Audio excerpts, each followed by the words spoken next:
Il n'y a pas un don du ciel qui ait été plus mal compris que le pardon.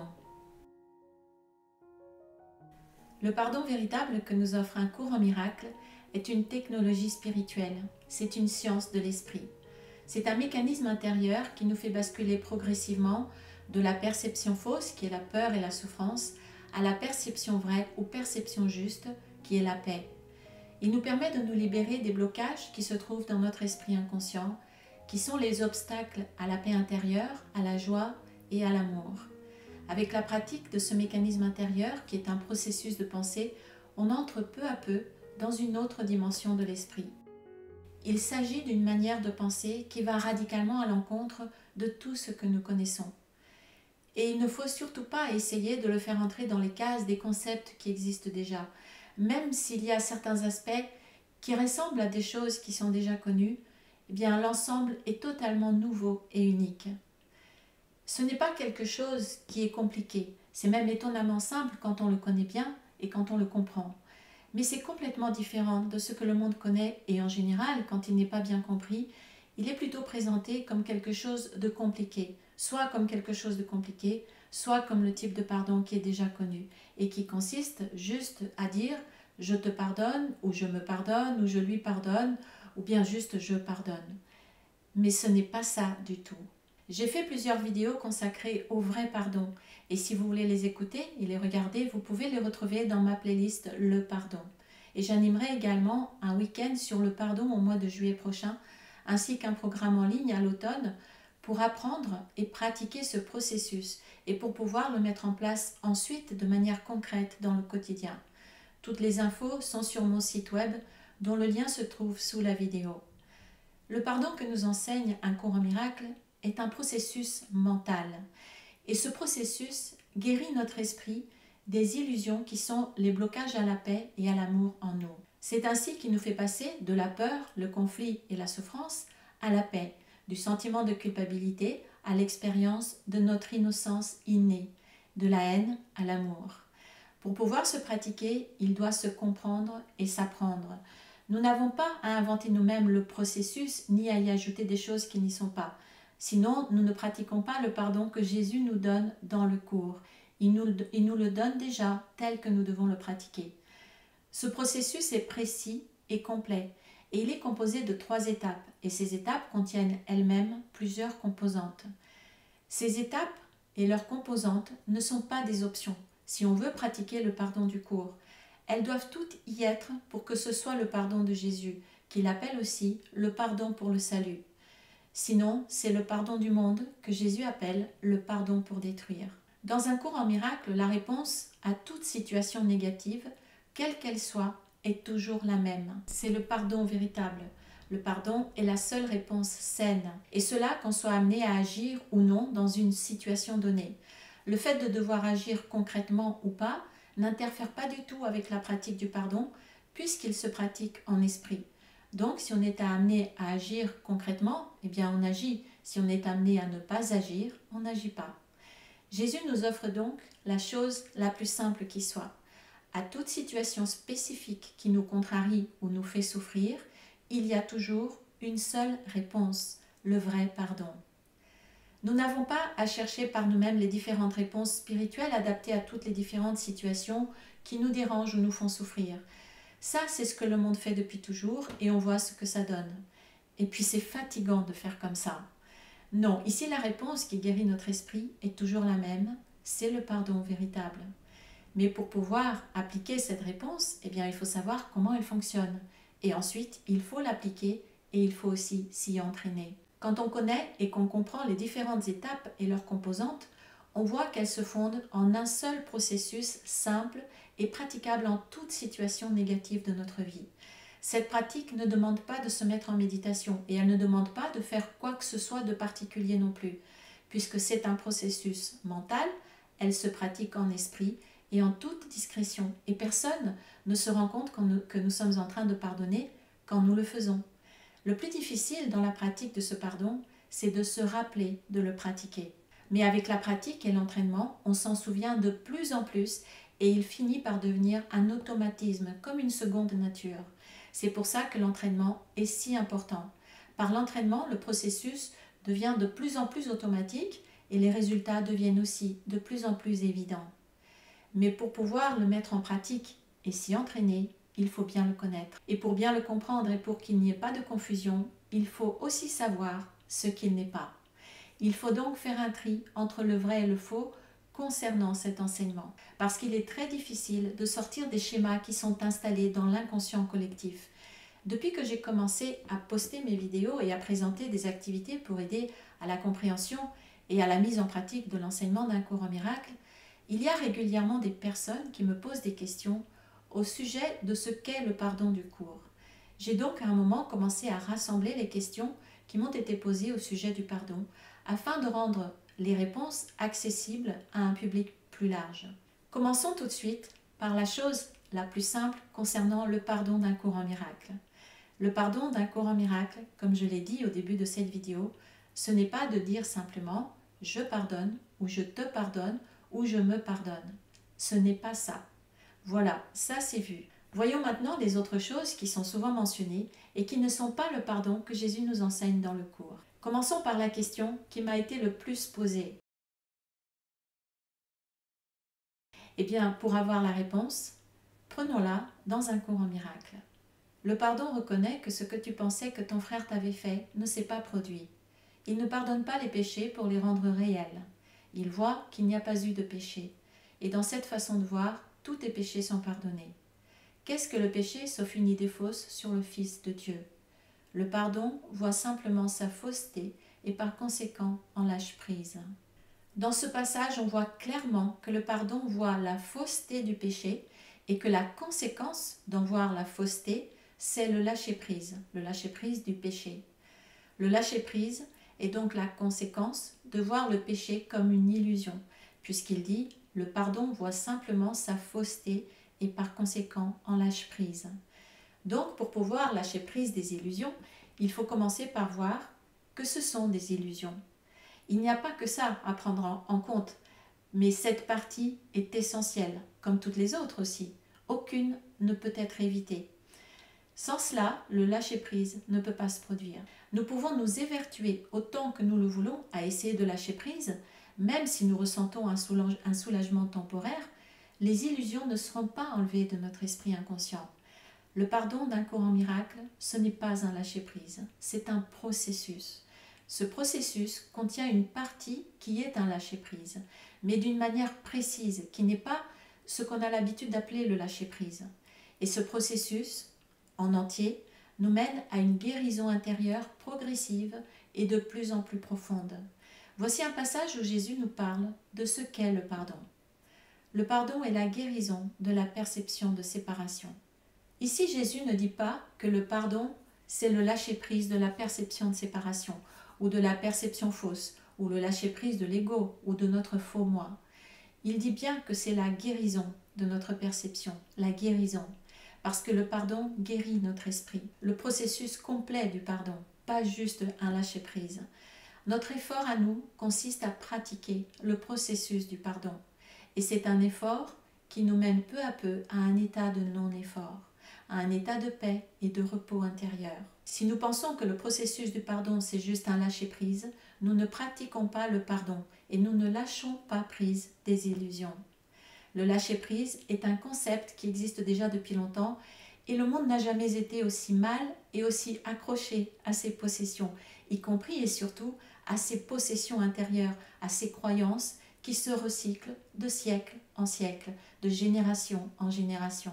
Le système extérieur change, mais le système intérieur reste le même. Le travail du lâcher-prise peut avoir des résultats agréables, oui bien sûr, puisque c'est le lâcher-prise d'un poids, mais c'est comme si on posait le poids par terre ou qu'on le mettait ailleurs. Il continue à exister là, quelque part, et puis il retombera sur quelqu'un d'autre, ou alors il nous reviendra. Mais surtout, comme on ne règle pas la cause du problème dans notre inconscient, c'est-à-dire ce qui a causé ce poids qu'on a lâché, eh bien d'autres poids seront générés. Si c'était seulement une question de lâcher prise, Jésus ne nous aurait pas donné un cours de plusieurs livres avec plus de 1200 pages pour nous expliquer juste comment lâcher prise. Nous n'avons pas à chercher juste à lâcher prise si nous voulons que notre esprit soit véritablement guéri. Nous avons à pratiquer le processus du cours, comme Jésus le dit dans ce passage. Ainsi, le pardon défait ce que la peur a produit, ramenant l'esprit à la conscience de Dieu. Pour cette raison, le pardon peut véritablement être appelé le salut. C'est le moyen par lequel les illusions disparaissent. Il nous dit bien ici que le pardon est le moyen par lequel les illusions disparaissent. Il ne dit pas que c'est le lâcher-prise, le moyen par lequel les illusions disparaissent. Il dit que c'est le pardon. Et il ne dit pas qu'il faut lâcher prise des illusions.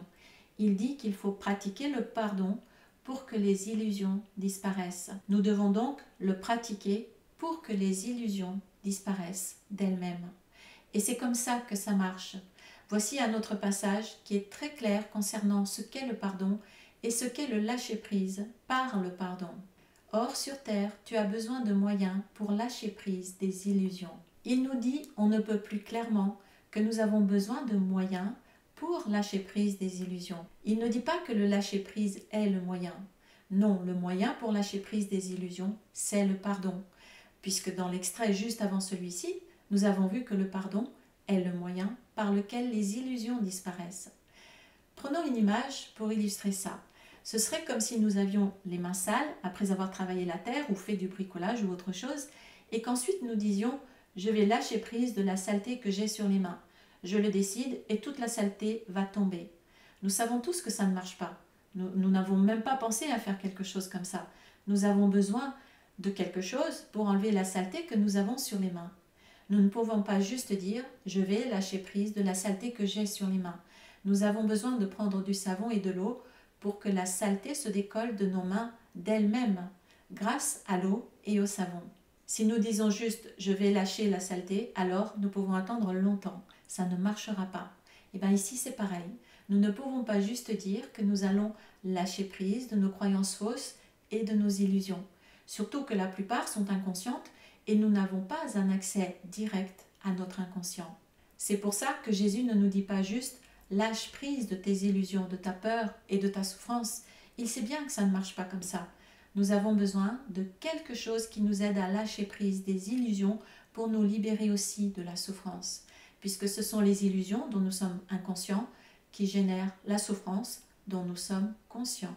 Les illusions dans notre esprit sont les croyances racines qui sont dans notre inconscient.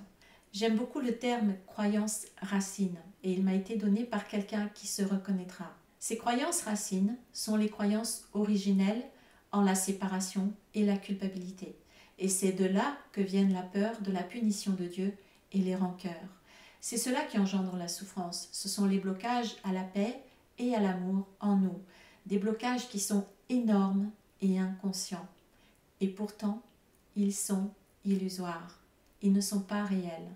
C'est donc de ces croyances racines, fausses et des rancœurs qu'elles engendrent que nous devons nous libérer si nous voulons trouver la paix.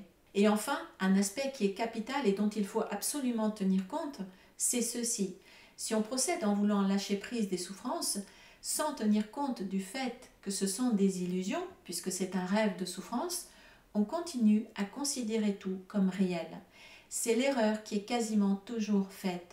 On veut lâcher prise de la souffrance, des jugements, des attaques, des rancœurs, de tout ce qui est négatif chez nous ou chez les autres, tout en continuant à considérer tout comme bien réel. On s'épuise à vouloir lâcher prise tout en rendant les choses tout à fait réelles. Ce n'est pas le pardon du cours. Nous avons bien vu que le pardon consiste à se libérer des illusions et non des choses réelles, puisque la vérité est la création de Dieu et pardonner cela est insignifiant. Nous devons donc toujours prendre en compte que ce qu'on pardonne, ce sont les illusions et non la réalité. Donc ce qu'on pardonne n'est pas réel, parce que dans ce que j'ai constaté, l'erreur est faite de considérer tout comme réel et il n'est pas pris en compte que rien n'est réel ici. Le pardon doit être limité à ce qui est faux. Il est sans rapport avec tout, sauf les illusions. Seules des illusions peuvent être pardonnées. Et en fin de compte, ce qu'on considère comme un lâcher-prise n'en est pas vraiment un, puisqu'en réalité, il n'y a rien à lâcher. Il n'y a rien qui sort de nous pour aller quelque part. Jésus nous dit bien que le pardon est le moyen par lequel les illusions disparaissent et non le moyen par lequel elles vont quelque part ailleurs ou quelque part dans notre esprit. elles disparaissent parce qu'elles ne sont pas réelles, elles n'existent pas. Donc ce n'est pas en essayant de lâcher prise que nous allons y arriver. Nous avons besoin de quelque chose pour nous aider à vivre ce lâcher prise, qui n'est pas vraiment un lâcher prise quand on comprend qu'il n'y a en réalité rien de quoi lâcher prise. Et ce quelque chose qui va nous aider, ce sont les outils spirituels que le cours nous donne, surtout le processus du pardon. Il est donc clair ici que les moyens ne sont pas le lâcher prise lui-même, mais ce qui va nous aider à lâcher prise. Eh bien là encore, laissons Jésus nous répondre avec un extrait que je cite souvent dans mes vidéos. Ta tâche n'est pas de chercher l'amour, mais simplement de chercher et de trouver au-dedans de toi toutes les barrières que tu as bâties contre lui. Il n'est pas nécessaire de chercher ce qui est vrai, mais il est nécessaire de chercher ce qui est faux. Si nous devons chercher les barrières à l'amour, c'est pour qu'elles soient éliminées par le processus du pardon. Alors l'amour, la paix, l'innocence, la joie se révéleront d'elles-mêmes, puisqu'elles sont déjà là depuis toujours, en nous. Elles sont simplement cachées par le voile des illusions qui sont les obstacles illusoires à la paix, à l'innocence, à l'amour. Donc si nous essayons de remplacer la souffrance par la paix sans pardonner d'abord la souffrance, si nous essayons de remplacer la culpabilité par l'innocence sans pardonner d'abord la culpabilité, etc., nous allons échouer. Pourquoi ? Parce que si nous étions capables de remplacer la souffrance par la paix, sans avoir besoin de défaire ce qui provoque la souffrance, eh bien nous n'aurions pas besoin du pardon, parce que nous aurions déjà un accès facile et direct à la paix. Si nous avions un accès direct à la paix et à l'innocence comme ça sur commande, eh bien c'est que nous n'aurions pas d'obstacle à la paix et à l'innocence. Quels seraient donc ces obstacles dont Jésus nous parle pour les chercher et les trouver, pour ensuite les faire disparaître ? Nous ne pouvons pas faire ça sans faire d'abord le nécessaire pour défaire les barrières à la paix, à l'innocence, à l'amour et à la joie en nous. Et c'est par la pratique du processus du vrai pardon que nous allons trouver ces barrières illusoires et nous en libérer. Comme je l'ai dit au début de cette vidéo, c'est ainsi que le pardon du cours nous fait passer de la peur, le conflit et la souffrance à la paix, du sentiment de culpabilité à l'expérience de notre innocence innée, de la tristesse à la joie, de la haine à l'amour. C'est bien le pardon qui nous fait passer de l'expérience de la souffrance à l'expérience de la paix. Ce n'est pas à nous d'essayer de remplacer la souffrance par la paix, nous ne pouvons pas le faire, pas de manière durable. Tout ce que nous pouvons faire, c'est mettre provisoirement la souffrance de côté et vivre un moment de paix, de tranquillité, qui n'est qu'un répit dans la tempête. Mais la source de la souffrance n'a pas été éliminée, donc elle continuera à générer de la souffrance. Si nous décidons de remplacer la souffrance par la paix, ce n'est pas la pratique du vrai pardon. Ça ne marche pas à long terme, mais c'est la pratique du vrai pardon qui défait les illusions en nous, qui sont les blocages à la paix, à l'innocence, à la joie et à l'amour. Et ça marche à long terme. Le salut est de défaire. Et le résultat de cette pratique qui défait les illusions en nous, qui défait l'ego, eh bien c'est la paix, l'innocence, la joie et l'amour qui sont de plus en plus fréquents et de plus en plus durables. Le pardon, ce n'est pas ça non plus. Et pourtant, si on ne fait pas un autre choix, on ne peut pas pratiquer le pardon du cours. Faire un autre choix, c'est le premier pas pour aller vers la liberté et vers la vérité, vers la paix et vers l'amour, vers la guérison de notre esprit. Le cours nous parle beaucoup du choix, et c'est d'ailleurs par la section « Choisis à nouveau » que se termine la partie théorique d'un cours en miracle. Faire un nouveau choix est capital, puisque c'est ça qui nous fait quitter le chemin qui nous faisait tourner en rond dans la souffrance et dans les illusions, pour prendre la voie qui nous mènera vers la paix, vers le monde réel, puis vers le ciel de notre soi. Mais quand on fait un nouveau choix, c'est là que le travail va pouvoir commencer. C'est là que les choses commencent. C'est là que nous allons pouvoir apprendre et commencer à mettre en pratique les moyens que Jésus nous donne, surtout le vrai pardon. Il ne suffit pas juste de faire un nouveau choix et puis de croire que ça y est, nous sommes arrivés. Le choix de la paix n'entraîne pas automatiquement une expérience de paix immédiate, surtout une paix, et surtout pas d'une paix durable. Faire un autre choix, c'est décider de commencer à regarder les choses différemment. Ça, c'est la vision spirituelle qui commence à se modifier. Ce n'est pas le pardon. On commence à regarder les choses différemment. Et faire un nouveau choix, commencer à regarder les choses différemment, ça va nous permettre de commencer à pratiquer le vrai pardon. Ça va nous permettre de commencer le travail. Ce n'est que le début. Faire un nouveau choix dans ce contexte, c'est choisir la paix au lieu de la souffrance. C'est choisir d'aller vers la paix et de lâcher la souffrance.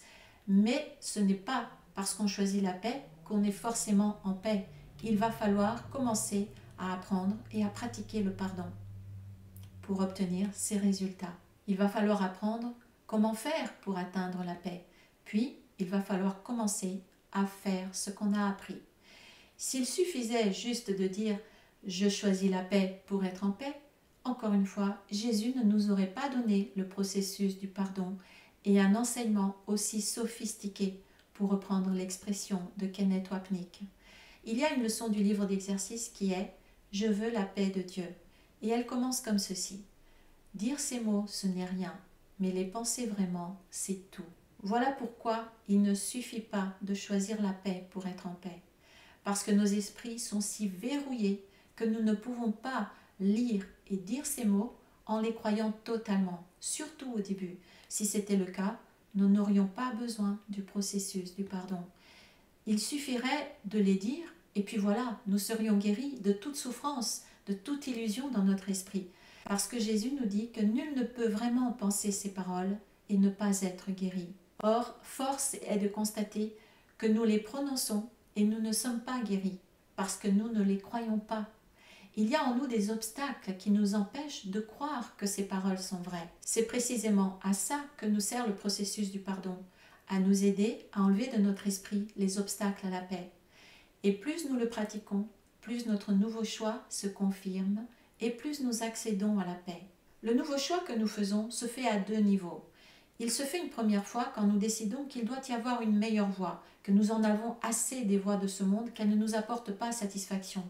Et quand nous trouvons cette voie, alors nous faisons le choix de la suivre.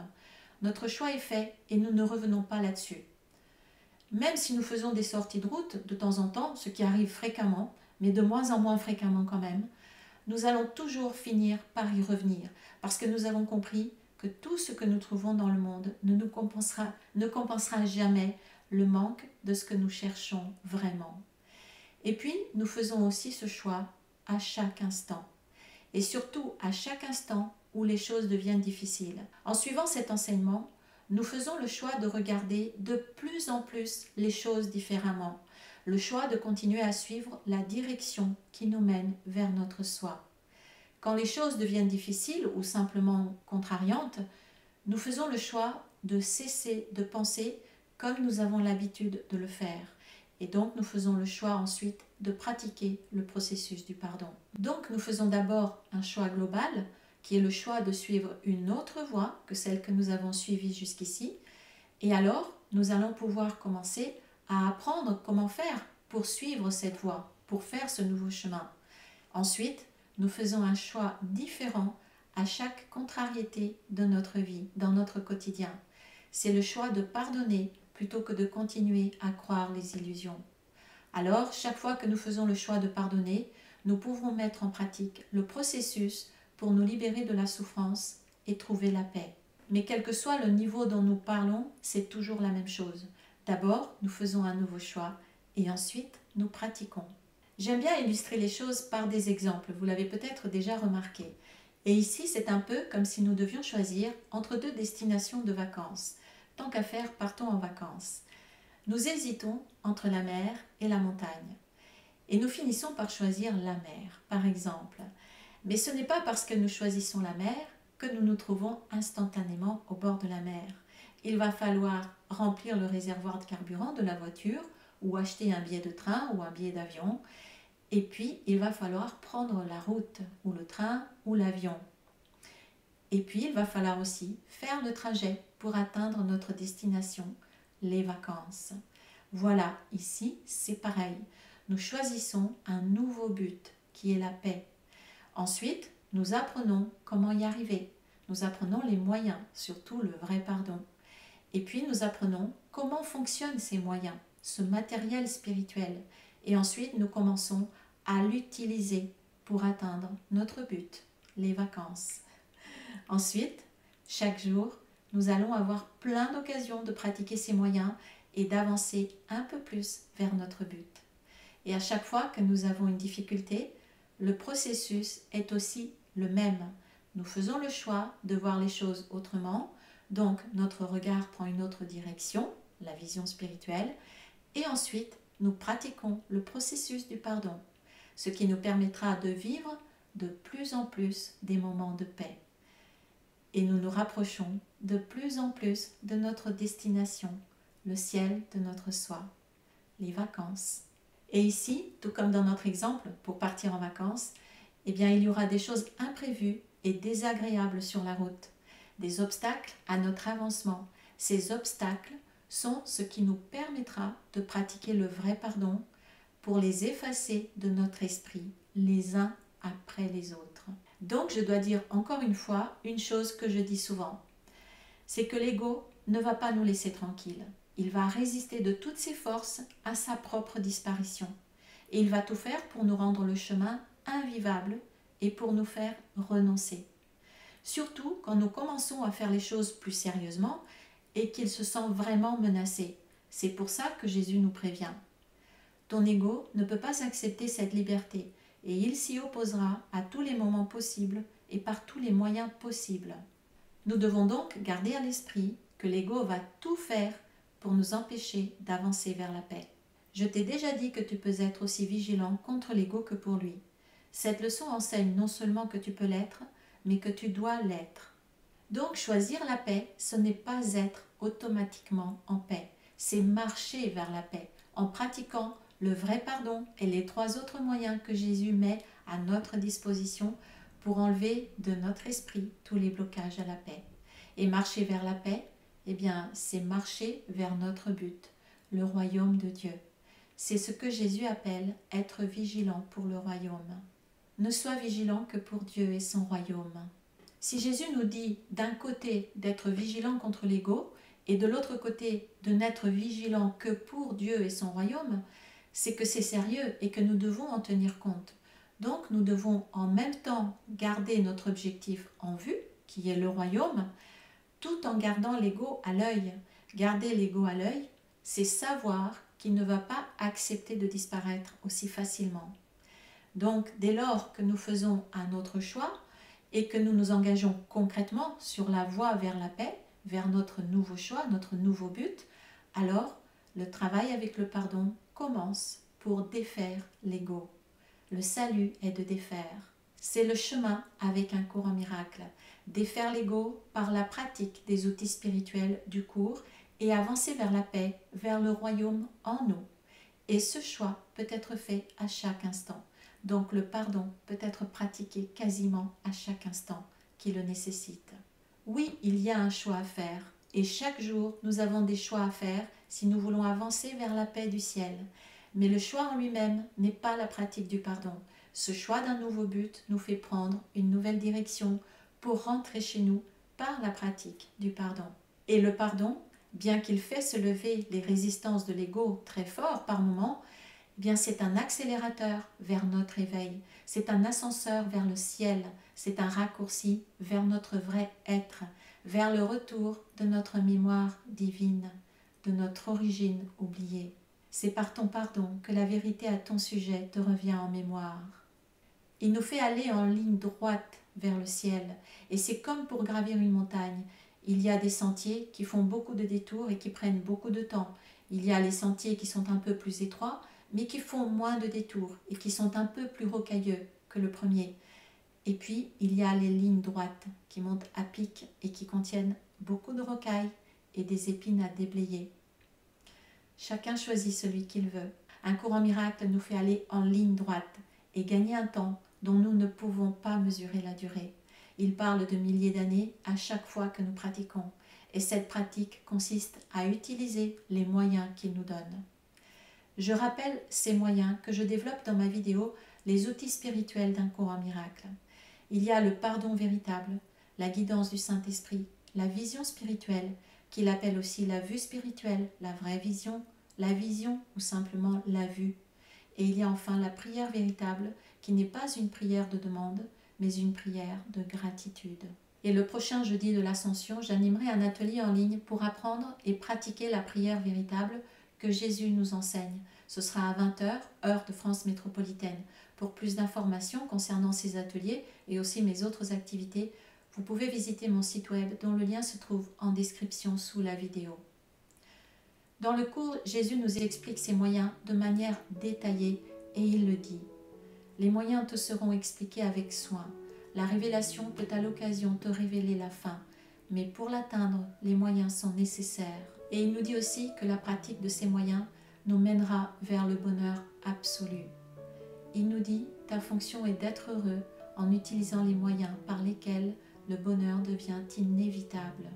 Le plus important de ces moyens est le processus du pardon véritable, qui est un pardon quantique. Ce processus se compose de 3 étapes, dont chacune contient plusieurs composantes. Quand on les connaît et qu'on commence à les pratiquer, elles se fondent en un seul processus très simple qui devient automatique avec l'entraînement dans les situations qui nous dérangent. Par cette pratique, nous marchons vers la paix intérieure, vers la force intérieure, vers l'amour et la joie. Nous passons progressivement de la trilogie de l'ego qui est basée sur la croyance dans le péché, la culpabilité et la peur et qui nous maintiennent dans le temps linéaire, illusoire. Nous passons de cela à la Trinité du Saint-Esprit qui remplace le péché, la culpabilité et la peur par la correction de la petite idée folle, l'innocence et la confiance. C'est le passage progressif au présent pur et infini. Si nous ne pratiquons pas les moyens que Jésus nous donne dans le cours et comme il nous les explique, et que nous voulons inventer nos propres formules, Jésus ne nous en voudra pas. Mais alors, nous ne pouvons pas dire que nous pratiquons son enseignement et son pardon. Le pardon est toujours justifié. Il a un fondement sûr. Tu ne pardonnes pas l'impardonnable, pas plus que tu ne passes sur une attaque réelle qui appelle une punition. Le salut ne consiste pas à te demander d'avoir des réponses contre nature qui sont inappropriées à ce qui est réel. Plutôt, il demande simplement que tu répondes d'une manière appropriée à ce qui n'est pas réel, en ne percevant pas ce qui ne s'est pas produit.